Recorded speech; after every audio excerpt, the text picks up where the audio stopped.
I just Oh, got I've this seen in. wands. That's Johnny. a pen. Johnny, I just got this in. Banachek, our good friend, sent me this. He heard we were shooting, wanted to participate. He couldn't be here, but he wanted to actually give us a piece of material that he used. I don't think it's his, but something that he showed me. I think it was a great effect. He sent it Piece to of you? mentalism. He sent it to me. He said I can actually do it for this fine group of people and actually teach it. Okay. So I'm going to read it, the instructions as I do it. All See right. if it works, right? Okay. And you just happen to have the items that we need. Yes. We can actually use these items. Yes. All right, so what we're going to do is we're going to turn our back. Dora, you're going to help me out. I want you to arrange these 3 items any way you'd like. You can take the key, put it here, like this, or like this, or like this. Anything you want to do, you do that, okay? And I'm going to give you some instructions, okay? Johnny, turn your back. All right. Turning our back. Okay, So put the this items is kind in. of long-distance mind. Yeah, yeah. Put the items side by side in any order you like. And tell me when you've done that. Done. All right, I want you to exchange the coin with the nearest item on the right. If there's nothing to the right of the coin, then leave it where it is. Okay? Yeah. Exchange the key with the nearest item on its left. If there's nothing to its left, then leave the key where it is. Okay. Now exchange the pen with the nearest item on its right. Again, if there's nothing on its right, leave it where it is. Are you sure he knows what he's talking about? Banachek has been known to be a little crazy, but he is a mentalist. All right. Mentalism by long Yes, distance. Okay. yes. I do a little bit of this stuff too, but he's the man. Pick up the item on the far left and put it in your left pocket. Have you done that? It's my left or your left? Your left. Okay. He did say your left pocket, yes. You ready? Yes. Now pick up the smaller of the 2 remaining items and put that in your right pocket. Are you right-handed or left? You're right-handed, good. Then pick up the remaining item with your right hand and put that in your shirt pocket, which is where your pen goes. Just as your keys go in your left pocket and your money goes in your right. Is that correct? That is correct. And your money goes in. Banachek's a real mind reader. Yeah, he's a mentalist. And I guess if he could teach it to you by mail, you can teach it to them. Yeah, here is the secret. Right here. We're going to show it to you right now, but we can't let them see it. You fooled me, Banachek. You fooled me. Yes. Thank you, thank you. You know, it's no secret that Houdini was an inspiration to my career. It's very apparent if you watch the Mind Freak series. And I think, did you enjoy Houdini's work as well? Not at all. That explains it. That explains a lot. Yeah, well, Well, I wasn't impressed. Would you like to see Houdini's favorite effect that he would perform in Okay. impromptu situations like being around the dinner table? Yeah, I'd like to see it. I may not like it, but I'd like to see it. All right, well, I'll show you anyway, because they want to see it, correct? Yes. All right. It's all done with a bandana or a handkerchief or a napkin. And it could be anything. It could be spoon, knife, fork, quarter, anything. It doesn't matter. But for now, this is what we have handy. Going to take the spoon, place it underneath, and hold it just like this. And what's incredible about this is that you can actually feel. Yeah, I can feel Right? it. You can feel, and you can feel it underneath as well, right? And don't tell me to Yeah. cough. Okay. Good. And you could feel. I don't want you to think Johnny has anything to do with that, right? And you could feel it underneath there, right? Right. Yeah. Good. Good. Good. And you could feel it too as well. And you could feel underneath there as well, right? You could feel that, and you could feel it as well, right? Can you feel that? Can you feel that? And you could feel, that, right? You can feel that, and you feel underneath. Go ahead. You can feel underneath. You got feel underneath. You got that? Is it good? Fair? Fair? Okay. Now watch. This is what we're going to try to do here. Everybody felt it? Yet, when that happens, it just completely goes. Just like this. John, poof. No, I've always speak of neeps. I can't even say it. So we're going to do, you know, Penn and Teller, magicians, good friends of ours, right? Yes. Planning on bumping them off and robbing their act. We're actually going to be 2 thieves, which actually works really well with this next thing we're doing, right? This is me.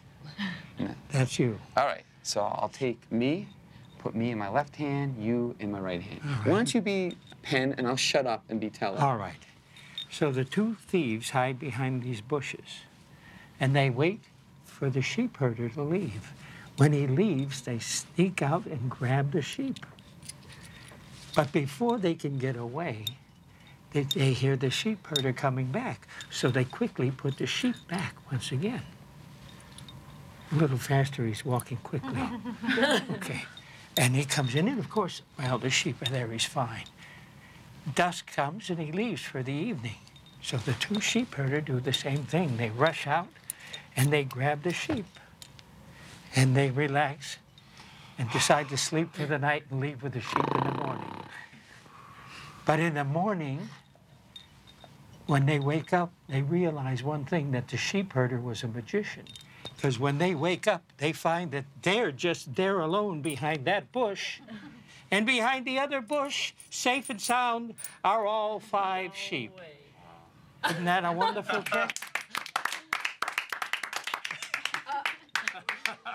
Card effect. Will the cards match? Oh, that's a great trick. We You know? talked about that earlier today. Go ahead, Johnny. You have the honors. Spread them out. Okay, let me spread them out. Beautiful. Going to have 5 cards selected just by touching a card and bringing it towards yourself. Go ahead. Would you be so kind? Mm-hmm. Please.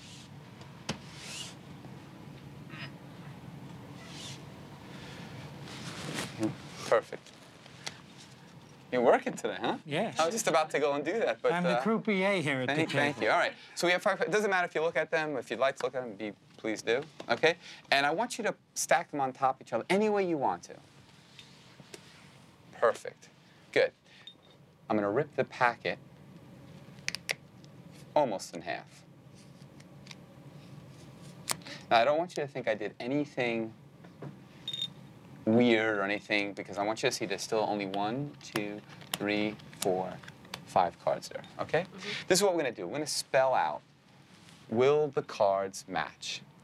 But as we spell it, I'm going to give you the complete choice of picking either pile, and as I'm spelling the word out, you could stop me and I'll switch piles as many times as you want, okay? So we'll start off with you. Which pile do you like better? This pile here? I'm going to spell will. You could stop me at any point. W, I, L, Stop. right there? Okay. So we go to here. We go over here to do the last L. Okay? Place these 2 over here. Perfect. Would you be kind to select either pile? Which one do you want? This one. This one here? We're going to spell the. T, H, Stop. right there. Go to the other pile. We'll finish that with the E, right there. The next word we have is cards. Would you be kind enough to select either pile? Mm-hmm. Which one? That This one here? Mm-hmm. C, A, Stop. okay. R, D, S. Stop.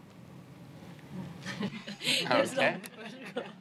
A little late there, but you can stop me in the middle twice. It's okay. You can go back and forth Yeah, every yeah. time. It doesn't matter. Yeah, so we can do that with the last word if you want, which would be match. And so, why don't you tell me, which pile do you like?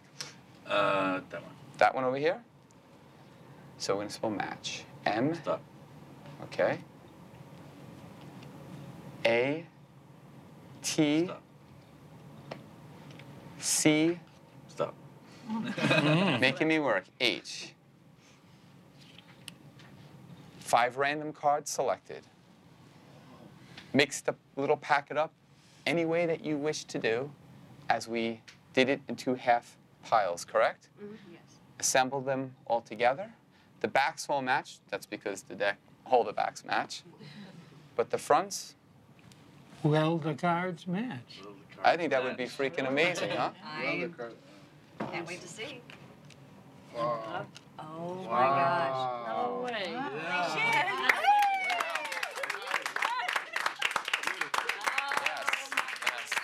I still don't know how that works. It's been an amazing opportunity for me and for Johnny as well, and everybody that's been involved. We've had a great time. We've done more than 40 episodes so far. We're now doing a 3rd season coming up, another 20 or 26 more episodes. Yes. It's been insane.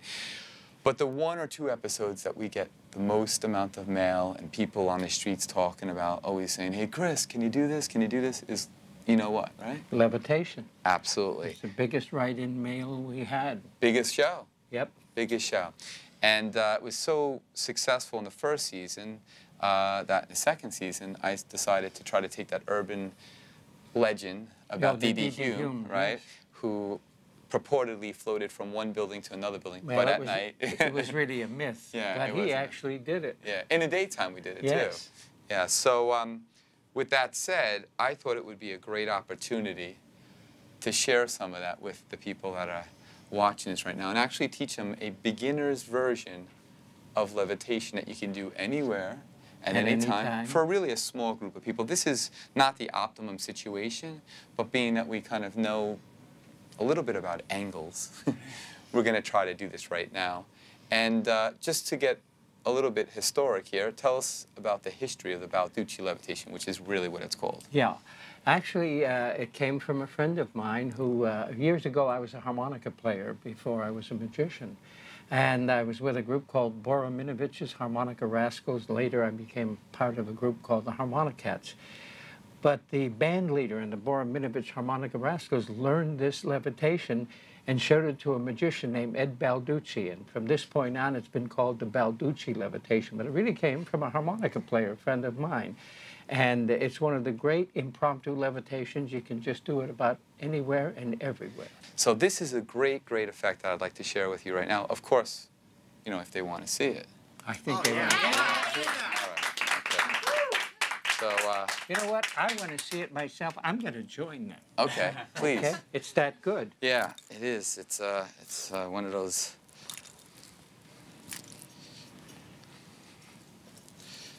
I have to do it so everybody can see this, including Hammy right over here. See Hammy right there? Look at Ham. He loves this. Ready, Ham?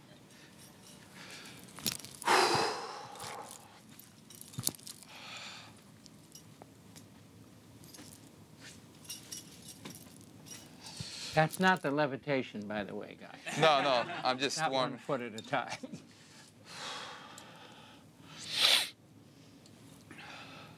You see that already? Everybody see my feet all right?